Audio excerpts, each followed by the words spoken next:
पेटवाड़ गांव के मेरे बड़े बुजुर्ग, जिनका आशीर्वाद, जिनका स्नेह, जिनका प्रेम, जिनका मार्गदर्शन मेरे जीवन की सबसे बड़ी धरोहर रही है। सरकार में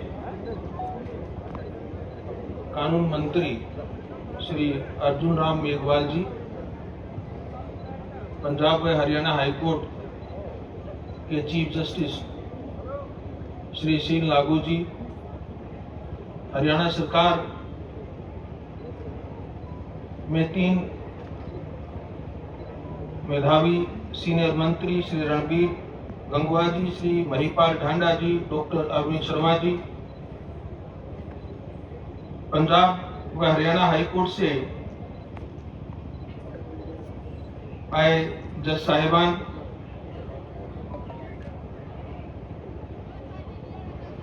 तीन एमएलएज भी हमारे यहाँ इस कार्यक्रम में मौजूद हैं। भाई राम कुमार गौतम जी, भाई रणधीर पनिहार जी, और हमारा अपना गांव का बच्चा और गौरव जस्सी पेटवाड़, जनरल वत्स, पूर्व राज्यसभा सदस्य डॉक्टर शंकर भारद्वाज, भूतपूर्व एमएलए, जुडिशरी के काफी बड़े representative, registrar general, high court, district session जज और बहुत सारे जुडिशियल ऑफिसर्स भी इस कार्यक्रम में शामिल हुए हैं। जिला हांसी, जिला हिसार के डिप्टी कमिश्नर, एसएसपी, बाकी सारे सीनियर अधिकारी, एसडीएम नारनौल, डीएसपी नारनौल, बहुत सारे हमारे सिविल के और पुलिस के अधिकारी जो इस कार्यक्रम को सफल बनाने में मुझे पता लगा था, उन्होंने बहुत मेहनत की है और शुरू से इस कार्यक्रम के साथ जो जुड़े हुए हैं।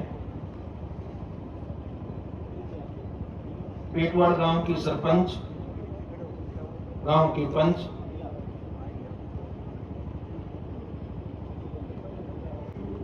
पेटवाड़ गांव के मेरे बड़े बुजुर्ग, जिनका आशीर्वाद, जिनका स्नेह, जिनका प्रेम, जिनका मार्गदर्शन मेरे जीवन की सबसे बड़ी धरोहर रही है। पेटवाड़ गांव के मेरे भाई बहन जो मेरे साथ साथ, समय के साथ साथ जो जिनका साथ मैंने और जिन्होंने मेरे साथ बचपन बिताया, बड़े हुए और जीवन की इस स्टेज तक जो मेरे साथ, चाहे मैं बहुत बार नहीं आ पाता, लेकिन साल में एक बार जैसे गांव में आया तो जो सभी मेरे साथ भावनात्मक रूप से जुड़े रहे। पर सबसे ज्यादा लोग जो मेरे लिए आज की इस सभा में जो महत्वपूर्ण है, वो ये प्यारे बच्चे हैं, स्कूल के, कॉलेज के, मेरे होनहार बच्चों, देश का भविष्य हो, और मैं आप सब पर बहुत बड़ा गौरवान्वित हूं। आज मैं बच्चों को जैसे मैंने देखा है तो मेरा विश्वास बहुत ज्यादा बड़ा है कि न केवल पेटवाड़ और हरियाणा बल्कि भारतवर्ष की एक बहुत ही ठोस नींव है जो देश को बहुत आगे तक ले जाकर के पूरे ग्लोब में एक बहुत बड़ा नाम कमाएगा। आज के इस कार्यक्रम में मीडिया के भी मेरे बहुत सारे साथी दूर दराज से और खासकर बहुत सारे जो दिल्ली में जिनको मेरे साथ जुड़े हुए हैं, वो सभी यहाँ पर आए हैं। हरियाणा की संस्कृति के प्रहरी हमारे कलाकार साथी भी आज मौजूद हैं। मेरे परिवार के, पड़ोस के, गांव के सभी बड़े और छोटे, जिनका स्नेह, प्यार, आशीर्वाद मुझे हमेशा मिलता है। कुछ विशिष्ट व्यक्ति आसपास से भी आज इस कार्यक्रम में शामिल हुए हैं। मैं पेटवाड़ के उन नौजवान साथियों का तहे दिल से आभारी हूं, जिन्होंने आज का ये कार्यक्रम आयोजित कर मुझे सम्मानित करने के इस आयोजन को रखकर मुझे अवसर दिया कि मैं गांव में आ सकूं और आप सबका नए साल के अंग्रेजी नए साल की शुरुआत में ही जनवरी के पहले नहीं तो दूसरे सप्ताह में आप सबका आशीर्वाद, प्यार और स्नेह ले सकूं। मैं इस कार्यक्रम को आयोजित करने के लिए सभी का बहुत बहुत आभारी हूं।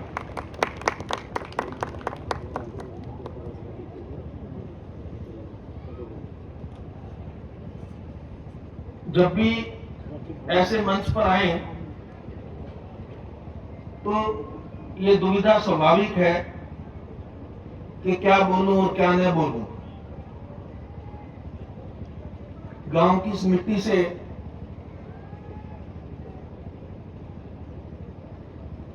शुरू से जुड़ा हुआ हूं, यहीं पैदा हुआ, यहीं प्राइमरी स्कूल में पढ़ा जो गांव के दूसरे छोर पर है, और इसी हाई स्कूल में जो बिल्कुल साथ लगता है, यहीं से हमने मैट्रिकुलेशन का एग्जाम पास किया। जैसा भी उस वक्त विकास की स्थिति रही गांव में, उसके मुकाबले में मैं फिर भी मानता हूं कि पेटवार शिक्षा के मामले में इतना आगे जरूर था कि प्राइमरी स्कूल भी था, बेटियों के लिए भी उस वक्त एक मिडिल स्कूल था और को एजुकेशन का हमारा हाई स्कूल था। परंतु गांव के बच्चों को शिक्षा प्राप्त करने में उस वक्त काफी संघर्ष करना पड़ता था। उस संघर्ष की स्थिति हम सभी ने भी उस वक्त झेली। कई बार टीचर्स नहीं होते थे, और खासकर मुझे याद है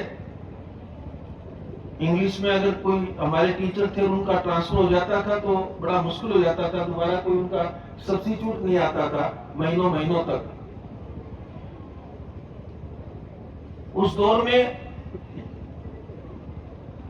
स्कूल में कोई फैसिलिटीज की भी दिक्कत होती थी, हम लोग नीचे बैठ करके ही पढ़ते थे। पर मुझे गर्व है उस वक्त टीचर्स की कमिटमेंट पर, कितना मन से वो बच्चों को पढ़ाने में अपने आप को समर्पित करते थे।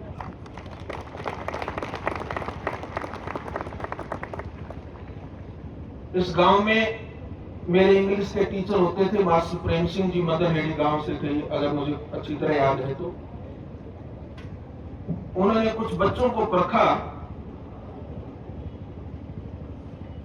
और परखा किस बात के लिए कि मैट्रिक के बोर्ड के एग्जाम में कुछ बच्चे पास हो जाए ताकि इस गांव का रिजल्ट किसी तरह अच्छा आ जाए। इस बात के लिए उन्होंने कुछ बच्चों को पूरी क्लास में से अलग से छांटा और हमें आदेश दिया कि इस गांव में ही, स्कूल में ही रात को हमें रुकना होगा। तो धान की पराली नीचे बिछा करके गांव इस स्कूल का जो बीच वाला कमरा, जो सबसे बड़ा रूम था, उसमें पराली बिछा करके हम लोग बच्चे उसमें सारे इकट्ठे सोते थे, इकट्ठे रात को मास्टर जी पढ़ाते थे। तो सारा दिन स्कूल की क्लासेस के अलावा उन बेचारों को कोई ट्यूशन थोड़ा ही मिलता था, लेकिन वो एक मन होकर सिर्फ इस बात के लिए कि ये बच्चे थोड़ा बहुत होनहार हैं या आगे निकल सकते हैं, इस बात के लिए उन्होंने रातों को 11 बजे तक, 12 बजे तक हम बच्चों को इस स्कूल में रात को पढ़ाया है। और मुझे लगता है ये उनकी मेहनत का परिणाम था, उनका आशीर्वाद था, उन गांव के बुजुर्गों का, मेरे माता पिता का और गांव के हर उस बुजुर्ग का जिन्होंने उस वक्त हमको प्रोत्साहित किया। ये सब उनके आशीर्वाद का परिणाम था कि हम गांव से मैट्रिकुलेशन करके आगे की पढ़ाई के बारे में सोच पाए। आज मेरे पिताजी हमारे मध्य नहीं है, लेकिन मेरे भाइयों जो यहाँ मौजूद हैं उनके सामने ही ये घर में डिस्कशन हुआ कि कौन क्या करेगा, और मैंने पिताजी को अपनी इच्छा जाहिर की कि मैं कॉलेज में पढ़ना चाहता हूं। तो जो मेरी आर्थिक उनके स्थिति उस वक्त रही, क्योंकि हम सभी भाई अलग अलग से पढ़ाई में थे, तो 4-4 बच्चों की एजुकेशन का भार वो अकेले उनके कंधों पर था। पर उन्होंने एक बार भी मुझे ये नहीं कहा कि तुम कॉलेज में नहीं जाओगे या कोई अल्टरनेट शिक्षा की बात सोचो, और उन्होंने कहा कि तुम कॉलेज में जाओ। मैंने कॉलेज में फिर ये हुआ कि मैं साइंस में पढ़ूं या आर्ट्स में पढ़ूं, तो मैंने कहा मैं आर्ट में पढ़ना चाहता हूं। तो पिताजी और माँ दोनों ने मुझे सहर्ष ये कहा तुम वही विषय पढ़ो जो तुम चाहते हो। ग्रेजुएशन के बाद भी ये द्वंद हुआ कि क्या किया जाए। घर में कुछ लोगों का ये था कि मैं कंपटीशन दे करके नौकरी की बात सोचूं, कुछ सजेशन ये था कि मेरी ज्योग्राफी की बैकग्राउंड थी, तो मैं ज्योग्राफी में एमएससी कर लूं, दोनों एमएससी होती थी, ताकि मैं टीचिंग लाइन में चला जाऊं। पर मैं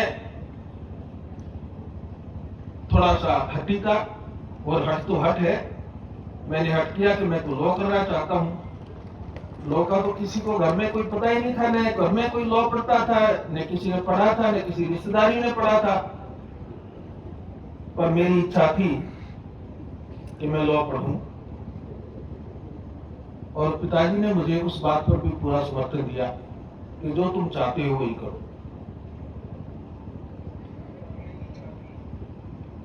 वो एक मित्र, मार्गदर्शक और मेरे बहुत ही बड़े एक शक्ति स्वरूप में मेरे जीवन में रहे। वो उस वक्त मेरा साथ नहीं देते तो मुझे कई बार लगता है कि मेरा शायद कैरियर कुछ डिफरेंट होता। गांव के कई ऐसे बुजुर्ग हैं, मास्टर विशाल सिंह जी, चौधरी मोनूराम जी उन दिनों, और मेरे क्लास में मेरे मित्र थे थामूराम, जिनके पिताजी हमारे खेत में भी हमारा सहयोग करते थे और हमारे साथ जुड़े रहते थे। मुझे उन बुजुर्गों का अच्छी तरह याद है कि जब भी मैं उनके पैर छूने की कोशिश करता तो सबसे पहले वो कहते, बेटा तुम्हें होनहार हो, तुम्हें बहुत बड़ा बनना है और इस गांव का नाम रोशन करना है। वो जो प्रेरणाएं थी, वो जो सात्विक प्रेरणाएं थी, वो ही मुझे कहीं इस गांव से बाहर शहर में, और शहर से चंडीगढ़, और चंडीगढ़ से फिर मुझे जो मेरी यात्रा रही उसमें वो सारा जो मेरे सही मायनों में अगर कोई मेरे धन अर्जित किया तो मेरे लिए जो प्रार्थनाएं थी और जो मेरे लिए आशीर्वाद था और जो उन्होंने संभावनाएं देखी, वो सब मेरे लिए एक बहुत बड़ी शक्ति जो बनी, वो सब सारी चीजें ही परिणाम है जो मैं आज आपके सामने हूं। ये बात मैंने इन प्यारे बच्चों के लिए बताई। मेरे बेटियां और मेरे बेटे यहां पर मौजूद हैं। मैं इन होनहार बेटियों को देश की सेवा में अलग अलग पोजीशंस में देखना चाहता हूं। आप में से कुछ लोग अगर आर्मी में, एयरफोर्स में, नेवी में, कोस्ट गार्ड में अगर कहीं होंगी, तो आप में से कुछ लोग इंजीनियर और डॉक्टर होंगी, कुछ सिविल सर्विसेज में होंगी, और मुझे पूरा यकीन है आप में से कुछ बच्चे लॉ में भी जाएंगे, अच्छे अच्छे नेशनल लॉ स्कूल में पढ़ेंगे, और पढ़ करके आप कुछ ऐसा करके दिखाएंगे, लोग ये बोलेंगे कि ये सूर्यकांत के गांव से आए हुए बच्चे हैं जिन्होंने इतना बड़ा मान और सम्मान कमाया है। मेरी गांव के भाई और बहनों से भी एक प्रार्थना है कि बच्चों को शिक्षा लेने से मत रोकें। जिस भी फील्ड में, जिस भी क्षेत्र में बच्चे पढ़ना चाहते हैं, मुझे पता है आपको आर्थिक कठिनाइयां हो सकती हैं, मुझे ये भी पता है कि माता पिता की अपेक्षा होती है कि बच्चा जल्दी से जल्दी अपने पैरों पर खड़ा हो और कमाई शुरू करे।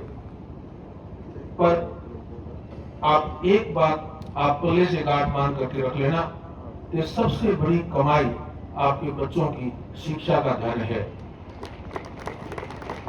उनको शिक्षित बनाइए, पिताजी ने एक छोटा सा प्रयास किया था, आप सबको मालूम है। हमारे पिताजी ने एक हमारे परिवार की ट्रस्ट बनाई और ट्रस्ट के माध्यम से हमने निर्णय लिया कि गांव के जो भी बच्चे शिक्षा में आगे आएंगे, जो अच्छी मेरिट के बच्चे होंगे, प्राइमरी स्कूल से लेकर के मिडिल से लेकर के और मैट्रिकुलेशन तक, हम उनकी आर्थिक सहायता करेंगे। और हर साल गांव में वो फंक्शन पिताजी के टाइम में तो हम नियमित रूप से करते थे और मुझे बड़ा अच्छा लगता था कि गांव में खासकर रूप से जो वंचित वर्ग के लोग हैं, उन बच्चों के जब मैं देखता था कि पढ़ाई में बहुत आगे आए हैं और उनको जब हम आर्थिक सहायता देते थे, तो मैं पिताजी की आंखों में जो खुशी के आंसू उस वक्त देखता था, तो मुझे अपना बचपन अक्सर याद आता था। हमारा जो छोटा सा प्रयास है वो तो जारी रहेगा ही रहेगा। मैं अपने भाइयों से, अपने परिवार से अनुरोध करूंगा कि वो जो जितनी छोटी सी सहायता हम करते हैं, उस सहायता को बढ़ाया जाए।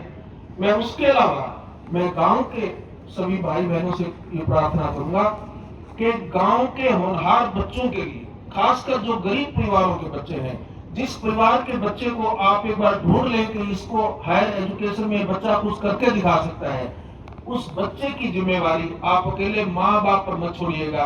उस बच्चे को सारा गांव अडॉप्ट करे और वो गांव का बच्चा हो। उसके लिए आपको एक फंड इकट्ठा करें और आप उस फंड को के बेसिस पर उस बच्चे को आगे एजुकेशन दिलवाएं। मेरी ये आपसे प्रार्थना है। आप जब भी ये फंड करेंगे तो सबसे पहला डोनेशन जो है, सबसे पहला मैं अपनी उसमें पैसा डालूंगा, मेरे अपने अकाउंट से आपके लिए मैं उसमें आर्थिक मदद करूंगा। मैं चाहता हूं कि हर गांव में, आदर्श रूप से तो हर गांव में एक ऐसा फंड होना चाहिए, एक जो गांव का एक जिसको सामाजिक और सामूहिक फंड हो, जिसके आधार पर गरीबों के और हर बच्चों को आगे पढ़ाया जाए ताकि वो देश की धन और शक्ति बन सके। आज थोड़ा सा समय का अभाव है, मैं लेट हो गया, मुझे आगे अभी बहुत दूर गुवाहाटी पहुंचना है, आसाम में। तो मैं एक ही जो दूसरा विषय जो मैं लेना चाहता हूं, बस वो है कि गांव की कुछ मांगे आपने रखी, मेरे पास वो मांग पत्र आया था। मैं मुख्यमंत्री जी रात को मुझे मिलने आए थे हिसार में। उन्होंने मुझे कहा कि जो भी गांव की मांग है, हमारे 3 मंत्री जी वहां पर रहेंगे और वो मुख्यमंत्री जी के रिप्रेजेंटेटिव के तौर पर यहाँ पर हैं और जो भी गांव की हमारी डिमांड्स है वो सब पूरी हो जाएंगी। मैं भाई महिपाल डाडा जी से एक रिक्वेस्ट करूंगा कि एजुकेशन डिपार्टमेंट में आजकल मॉडल संस्कृति स्कूल का एक है, गांव में बनता है, जिसका नाम मॉडल संस्कृति स्कूल है। आप इस गांव में उसकी घोषणा करें। ये भाई महिपाल की तरफ से मैं आपको घोषणा कर देता हूं, पेटवाड़ में मॉडल संस्कृति स्कूल की स्थापना होगी। बाकी रणबीर गंगवा जी ने, माननीय मंत्री जी ने आपकी बाकी डिमांड्स को लेकर के आपको बता दिया है, वो सब पूरी हो जाएंगी। मुझे पूरा विश्वास है कि मैं जब दोबारा गांव में आऊंगा तो यहाँ हॉस्पिटल भी बन रहा होगा, एक बहुत सारा सुंदर हाई स्कूल होगा, सारे तालाब भी आपके साफ सुथरे होंगे और सबसे अच्छी बात है, मैं जब आऊं तो मेरे गांव के प्यारे बच्चे बहुत मुझे प्रेरणादायक स्रोत के रूप में मुझे नजर आए। मैं इन बच्चों में देश का भविष्य बहुत गहराई से देखता हूँ। मेरा अगर कोई सबसे बड़ा मेरा कोई लाइफ का एसेट है तो ये देश के बच्चे हैं, इनको मैं आगे बढ़ना देखना चाहता हूँ। मेरे को इससे बड़ी इस गांव से और कोई मान सम्मान नहीं मिलेगा अगर मुझे ये खबर आती रहे कि पेटवाड़ गांव का एक बच्चे ने वहां पर ये पोजीशन हाई प्राप्त की है, या कोई हमारा बच्चा किसी और फील्ड विशेष में कामयाब हुआ है, चाहे वो स्पोर्ट्स में है। हरियाणा तो स्पोर्ट्स के लिए भी बहुत जाना माना पहचाता है। अगर आप स्पोर्ट्स में जो आपका मन है उसी फील्ड में जाइए, देश में और विदेश में नाम कमाइए।